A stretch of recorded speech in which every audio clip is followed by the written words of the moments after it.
I just never would have believed that somebody would donate or give me a car, and it's actually a good car, not a junk car. So over the last year, I've been thinking back to what it was like when I didn't have a car. Yeah. And the only word that kind of came to my mind, I was like, well, when you didn't have a car, you were down and lonely and depressed and just thinking, I can't bother somebody else. I hated the thought of even calling my daughter to ask her to take me to the store. She got 3 kids, a husband, and a life. And, so every time I get in the car and I turn the ignition and it starts up, I immediately just thank God, and center collision, because it has made such a difference in my life. I mean, anybody without transportation, they can relate.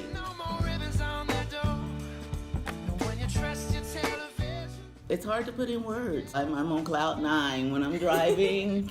You can't help but think about how you got the car too.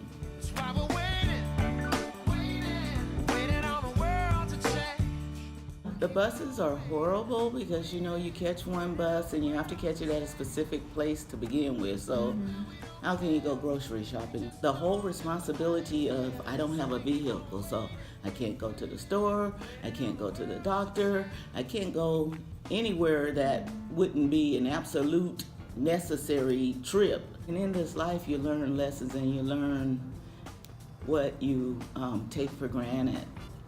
And having a vehicle is probably something a lot of us take for granted. And when you don't have a vehicle, my appreciation for this car, you couldn't have given me a diamond or a house or anything else. I needed a car. I've always been a giver.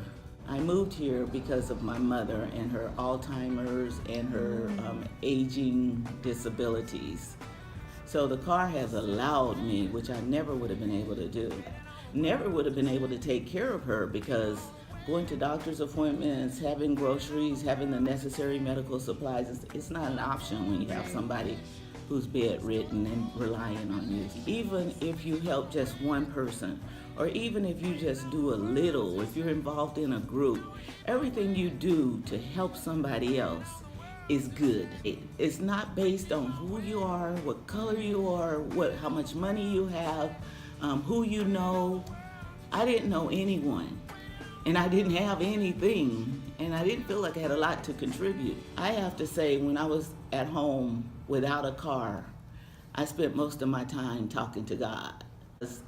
I knew that was my greatest need. I didn't need clothes, I didn't need food, I needed an automobile because mine had been totaled. And so it was like, wow. I kind of felt like, wow, all the things I've done in the community and all the things I've done for other people repaid me for my hard work and my giving to others. And God used center collision to bless me because of my blessings to others. That's the way that I see it. What type of person does it take to put a program together to do that for someone else that they don't even know, just want to help somebody? So I feel like it comes full circle. When you help people, it might take a while and you might not even know when it's coming or what you're going to need, but God is there saying, I got you, because he know that you would be the type of person that would do anything you could to help somebody else. When Kevin was reading the nomination letters and tears were coming out, and meeting his wife Debbie and meeting his family and his staff, I see it, I feel it. It takes certain people, and God puts some people here to just make sure this world still has some kindness. There are a lot of people in need, and I think it's a good thing to give back to somebody who has been giving. I hope Kevin gets some recognition for the type of heart and soul that he has put into this program. I'm excited to see somebody else get a car.